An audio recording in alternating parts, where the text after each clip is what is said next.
It's net zero policies, but we can actually put a line through net zero and use the shorthand green. So let's just take out, we don't need to call it net zero, right, green. So here is what might change. And before I show you this, I do need to warn you, there's a heck of a lot that we've got to get through here. Yeah, bring it, he said. You don't know what you're asking for, sir. You ready? All of this. So we're talking gas boilers and cars and motor vehicle changes. And then the policies affect car sharing. They affect diet and obesity. It's landlords, it's air travel, it's oil boilers, and it's recycling. And let's go through them one at a time. First of all, gas boilers, delaying the gas boiler ban due in 2035. That's the first policy. Secondly, big one, delayed to ban the sale of new petrol and diesel cars, 2030 to 35, another huge one. They also clearly hate the new recycling rules, which look like giving people 7 wheelie bins with glass and plastics and paper, and they want to get rid of all that, so that would go as well. Oil boilers, separate area, ban on new ones delayed, 2026 to 2035, so 10-year delay basically on that. Diet and obesity, they're basically not taking an interest in. They're not going to be telling people what to eat and how to get thinner. They're not interested in that anymore. Then we're told as well that the famous, there's Peter and Sean from the TV series car sharing schemes, forget them, right? 2 more for you. Landlords were going to have special rules to make their properties energy efficient. They would go, so it'd be less annoying for landlords. And then air travel, they were going to have new taxes to discourage it. Up goes the plane and away goes the policy. No new taxes to discourage people from flying. So it's a lot. It's a lot. And cars is a really big part of that. Cars and boilers, if you want to sum it all down. I tell you what, let's have a look at the front pages. So the Mail loves it. Finally, common sense on net zero. The Guardian, the opposite. By the way, this is the general election right here, right? Mail Guardian, Tory dismay, PM seeks to soften net zero pledges. The Times has a bit more of a factual take. Sunak set for retreat on climate promises. So we've got here the full, I guess, Shola, you might call it culture wars, this. Is that what it is? I think this is just more political gambit by the Tory party. Let's be clear that even the title, Is Sunak Wrong to Roll Back, I think that it's misleading, because we've already had this conversation about the rights and wrongs of climate change and the climate action that needs to be taken. He knows what's right, he knows what's wrong.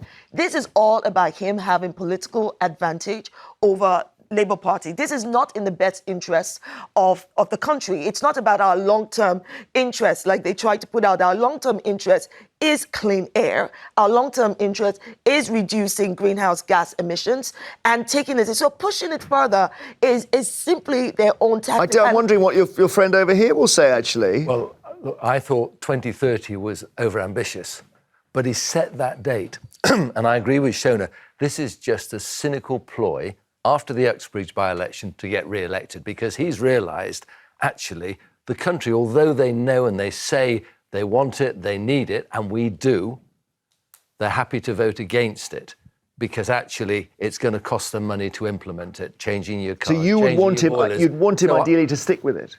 So in my view, for him to have any credibility, for car manufacturers, they've invested billions and billions of pounds that, manufacturers already, like Volvo, were not producing any more internal combustion engine cars. So many manufacturers have said 2026, that's it. The whole car industry, which has to plan ahead, is invested so heavily. You can't suddenly say, last night, I tell you what, I've had a slight change of heart, particularly as he's maintained steadfastly, this is what's going to happen. OK, so it's very interesting to hear you both sort of almost in sync on this. Let's talk to radio host Mike Parry. Mike, I know you'll be jumping up and down with joy today because you've been attacking particularly the car policy for a long time.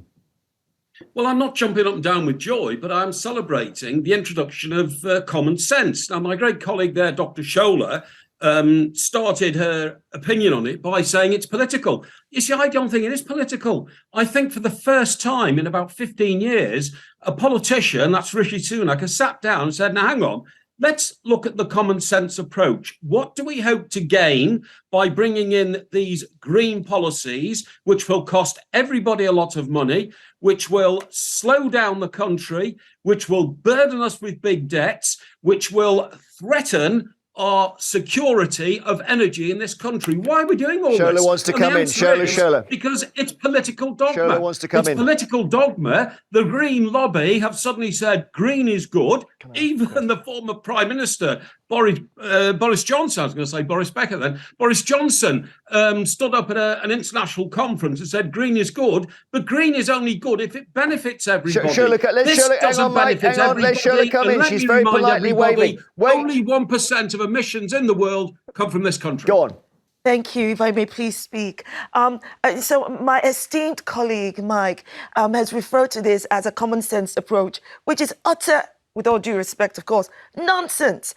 Are we to believe that Rishi Sunak, who is meant to be an intelligent, educated man, did not review all of these commitments before he made a pledge and he made a commitment? So we do know that it's about political advantage right now, and that this is purely for the Tories to be able to get back into power come general elections. And look, this whole thing about getting clean air and addressing climate action is not just about policies of what the car industry would do or what we should do about at home. It's also about a change of lifestyle. Right. This is how we've lived for a long time, and it's not Mike, the other thing is, if we leave net zero for another 10 years, we've just got to do more of it in 10 years' time.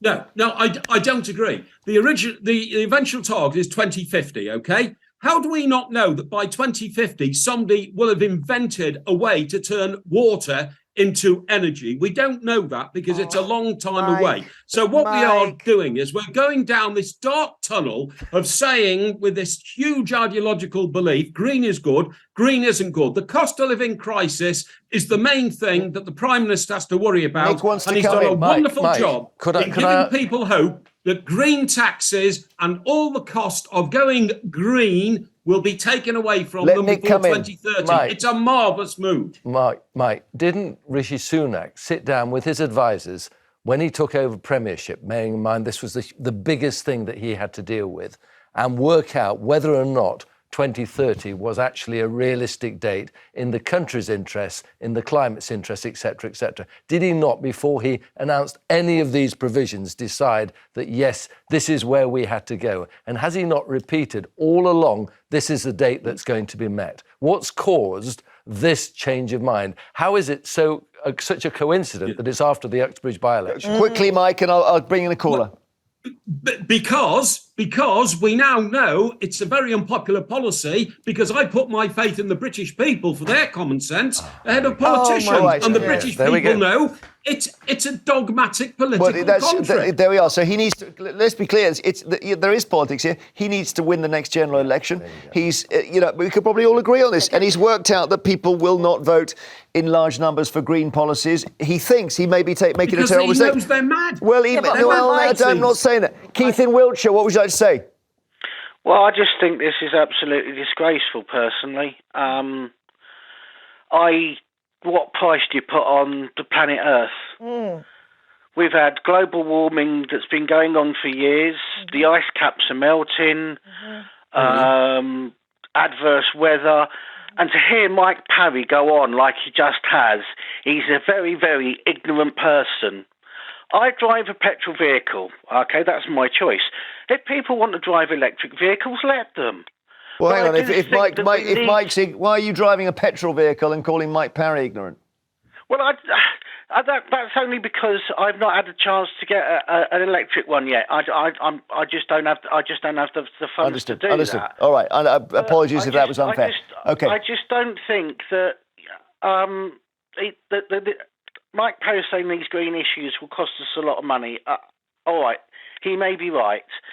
But the internal combustion engine has been obsolete for years. Honda brought out, not so long ago, a hydrogen engine. The only waste with that is water. All right, Keith, thank you. I think we'll take a break and we'll keep... What do you want to say, Mike, in 5 seconds? All I was going to say is electric cars are as bad for the environment as petrol and diesel-driven cars because the manufacturing of them is a disgrace. Okay, that is contested, of course. After the break, we'll take more of your calls.